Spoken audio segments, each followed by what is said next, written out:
Before we start, I'd like to give a massive shout out to the following people for supporting Stories Telling Stories on Patreon: Jim Ross, Holly, Tamara, Tom, Maddie, and Carrie. Thank you so much for your support.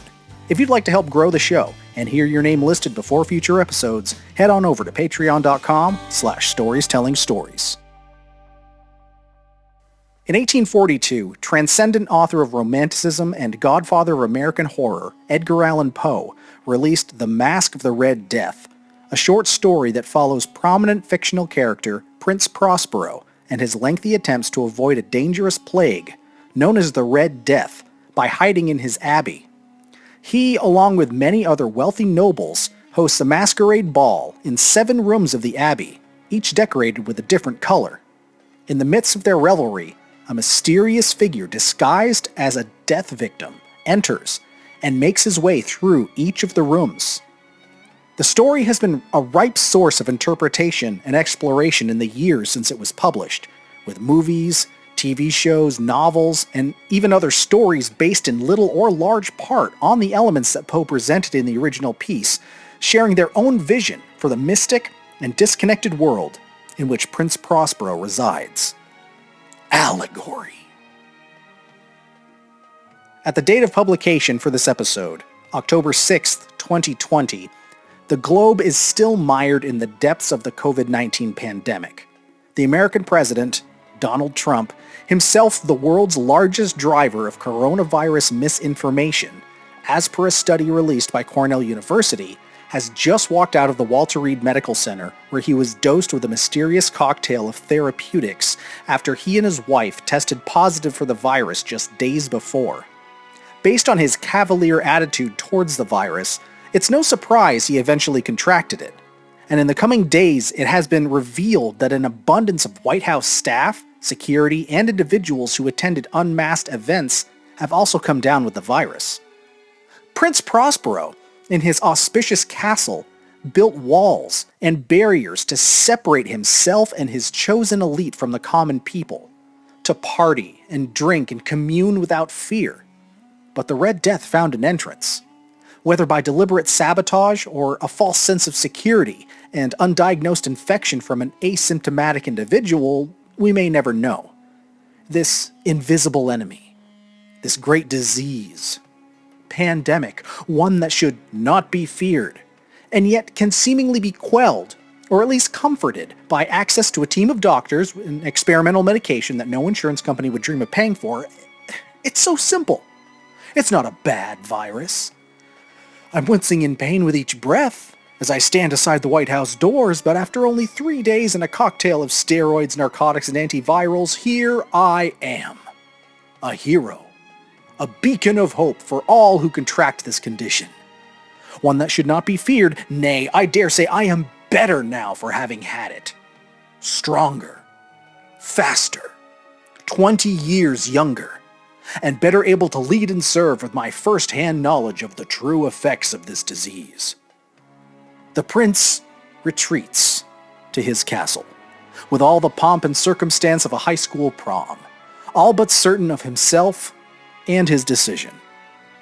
Except now, the prince himself wears the mask of the Red Death, bellowing cloud of death and disease from his damaged lungs with each unmasked, uncovered breath, sending his microscopic minions home with all who work inside the walls of his hallowed castle.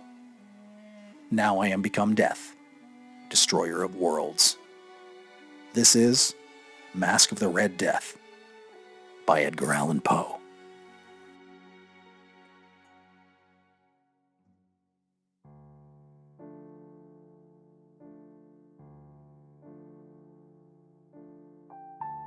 The Red Death had long devastated the country. No pestilence had ever been so fatal or more hideous. Blood was its avatar and its seal, the redness and the horror of blood. There were sharp pains and sudden dizziness, and then profuse bleeding at the pores with dissolution. The scarlet stains upon the body, and especially upon the face of the victim, were the pest ban which shut him out from the aid and of the sympathy of his fellow men. And the whole seizure, progress, and termination of the Disease were the incidents of half an hour. But Prince Prospero was happy, and dauntless, and sagacious. When his dominions were half depopulated, he summoned to his presence 1,000 hale and light-hearted friends from among the knights and dames of his court, and with these retired to the deep seclusion of one of his castellated abbeys. This was an extensive and magnificent structure, the creature of the prince's own eccentric yet august taste. A strong and lofty wall girdled it in. This wall had gates of iron. The courtiers, having entered, brought furnaces and massy hammers and welded the bolts. They resolved to leave means neither of ingress nor egress to the sudden impulses of the despair or the frenzy from within. The abbey was amply provisioned. With such precautions, the courtiers might bid defiance to contagion. The external world could take care of itself. In the meantime, it was folly to grieve or to think. The prince had provided all the appliances of pleasure. There were buffoons, there were improvisatori, there were ballet dancers, there were musicians, there was beauty, there was wine. All these and security were within. Without was the Red Death. It was towards the close of the 6th or 7th month of his seclusion, and while the pestilence raged most furiously abroad, that the Prince Prospero entertained his 1,000 friends at a masked ball of the most unusual magnificence.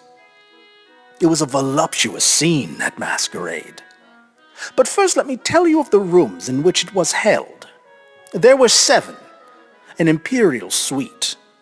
In many palaces, however, such suites form a long and straight vista, while the folding doors slide back nearly to the walls on either hand, so that the view of the whole extent is scarcely impeded. Here, the case was very different, as it might have been expected from the Duke's love of the bizarre. The apartments were so irregularly disposed that the vision embraced but little more than one at a time.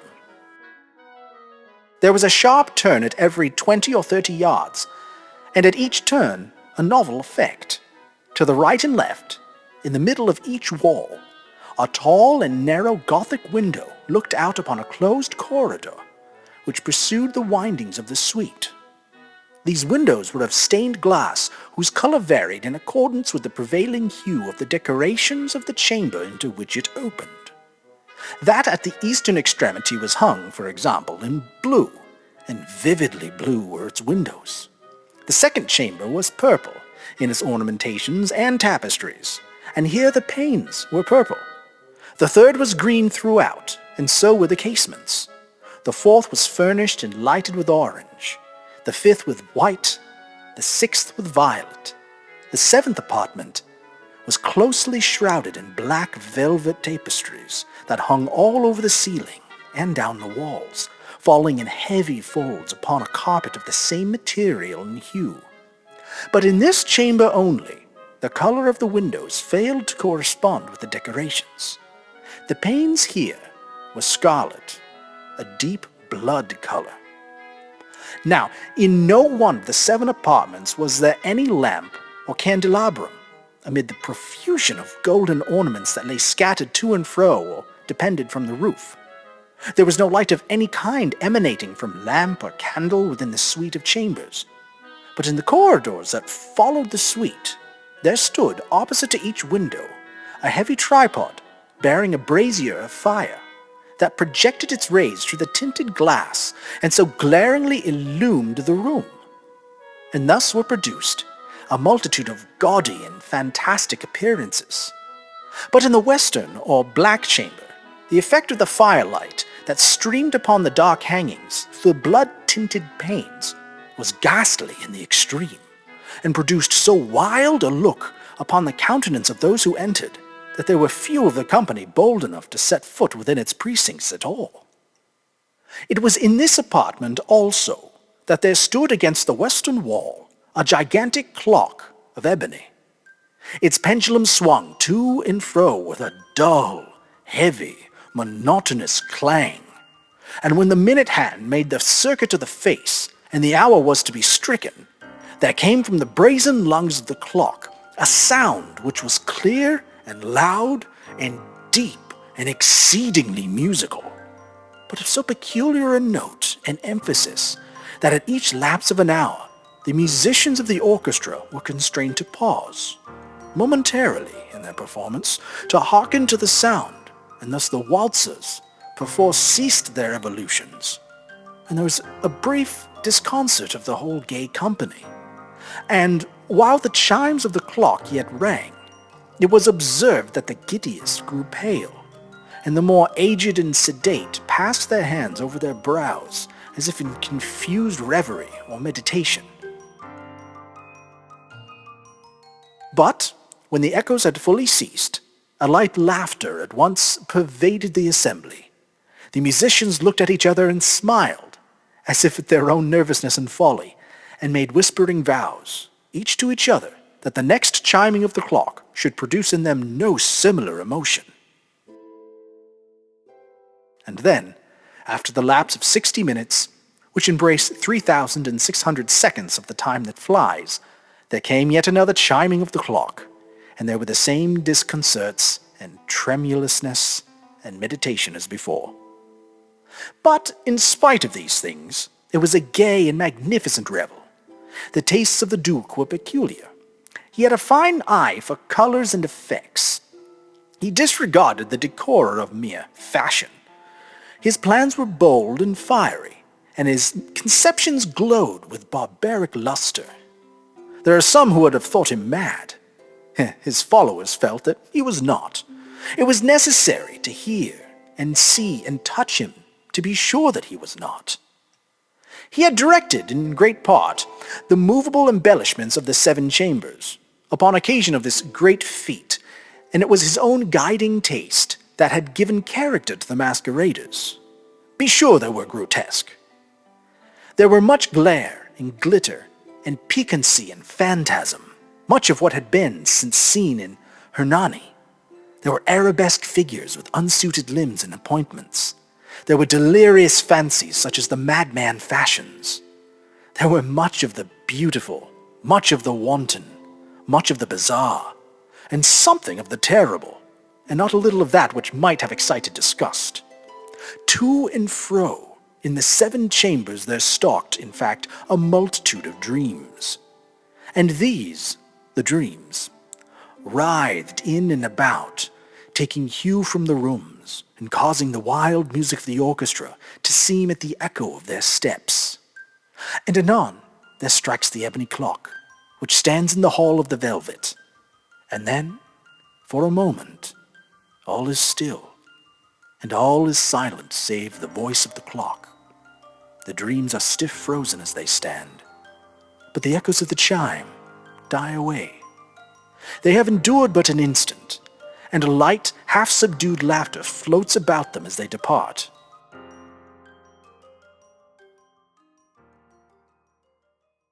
And now again, the music swells, and the dreams live and writhe to and fro more merrily than ever, taking hue from the many-tinted windows which stream the rays from the tripods.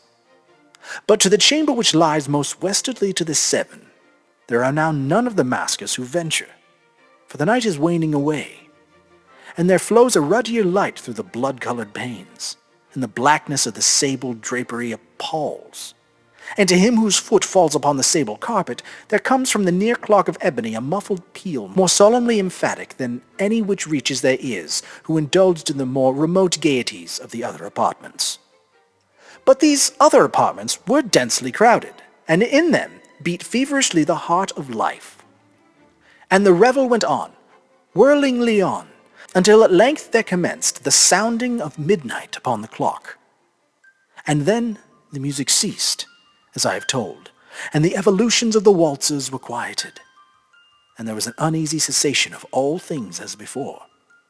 But there were 12 strokes to be sounded by the bell of the clock, and thus it happened, perhaps, that more of the thought crept, with more of time, into the meditations of the thoughtful among those who revelled. And thus, too, it happened perhaps that before the last echoes of the last chime had utterly sunk into silence, there were many individuals in the crowd who had found leisure to become aware of the presence of a masked figure which had arrested the attention of no single individual before. And the rumor of this new presence having spread itself whisperingly around, there arose at length from the whole company a buzz, or murmur, expressive of disapprobation and surprise, and then, finally, of terror, horror, of disgust. In an assembly of phantasms such as I have painted, it may well be supposed that no ordinary appearance could have excited such sensation. In truth, the masquerade license of the night was nearly unlimited, but the figure in question had out-Heroded Herod, and gone beyond the bounds of even the prince's indefinite decorum. There are chords in the heart of the most reckless which cannot be touched without emotion. Even with the utterly lost, to whom life and death are equally jests, there are matters of which no jest can be made. The whole company, indeed, seemed now deeply to feel that in the costume and bearing of the stranger neither wit nor propriety existed. The figure was tall and gaunt, and shrouded from head to foot in the habiliments of the grave.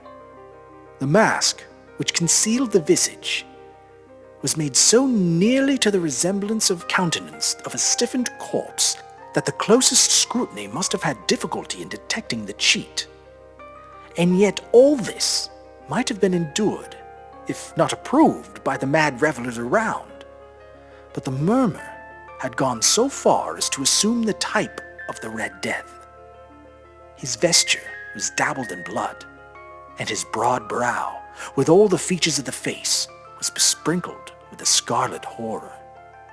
When the eyes of the Prince Prospero fell upon the spectral image, which, with a slow and solemn movement, as if more fully to sustain its role, stalked to and fro among the waltzers, he was seen to be convulsed, in the first moment with a strong shudder either of terror or distaste, but in the next his brow reddened with rage.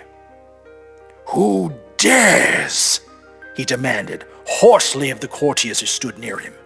"Who dares insult us with this blasphemous mockery?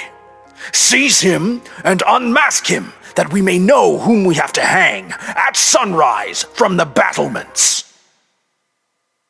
It was in the eastern, or blue chamber, in which stood the Prince Prospero as he uttered those words. They rang throughout the 7 rooms loudly and clearly, for the prince was a bold and robust man, and the music had become hushed at the waving of his hand. It was in the blue room where the prince stood, with a group of pale courtiers by his side. At first, as he spoke, there was a slight rushing of movement of this group in the direction of the intruder, who at the moment was also near at hand, and now, with deliberate and stately step, made closer approach to the speaker. But from a certain nameless awe, with which the mad assumptions of the murmur had inspired the whole party, there were found none who put forth hand to seize him, so that, unimpeded, he passed within a yard of the prince's person, and while the vast assembly, as if with one impulse, shrank from the centers of the room to the walls, he made his way uninterruptedly, but with the same solemn and measured step which had distinguished him from the first, through the blue chamber to the purple, through the purple to the green, through the green to the orange, through this again to the white, and even thence to the violet, ere a decided movement had been made to arrest him. It was then, however, that the Prince Prospero, maddening with rage and shame of his own momentary cowardice, rushed hurriedly through 6 chambers, while none followed him on account of a deadly terror that had seized upon all. He bore aloft a drawn dagger, and had approached, in rapid impetuosity, to within 3 to 4 feet of the retreating figure, when the latter, having attained with extremity of the velvet apartment, turned suddenly and confronted his pursuer. There was a sharp cry, and the dagger dropped gleamingly upon the sable carpet, upon which, instantly afterward, fell prostrate in death the Prince Prospero. Then, summoning the wild courage of despair, a throng of the revelers at once threw themselves into the black apartment, and, seizing the murmur, whose tall figure stood erect and motionless within the shadow of the ebony clock, gasped in unutterable horror at finding the grave cerements and corpse-like mask, which they handled with so violent a rudeness, untenanted by any tangible form. And now was acknowledged the presence of the Red Death. He had come like a thief in the night, and one by one dropped the revelers in the blood-bedewed halls of their revel, and died each in the despairing posture of his fall. And the life of the ebony clock went out with that last of the gay, and the flames of the tripods expired, and darkness and decay and the Red Death held illimitable dominion over all. The end. Locked in a Vacancy is produced in collaboration with Stories Telling Stories and STS Media Group, socially isolating itself at Milt House Studios in Milton, Vermont, casting around the globe to your frontal lobe wherever podcasts are found. Locked in a Vacancy is also streaming on YouTube at Stories Telling Stories. Make sure to give us a review wherever you stream our show. We really appreciate it. Make sure to follow us on Facebook and Instagram. Give us a subscribe on YouTube and consider supporting us on Patreon for as little as $1 a month. And until next time, stay sane, stay safe, stay spooky, and stay whimsical. Thank you.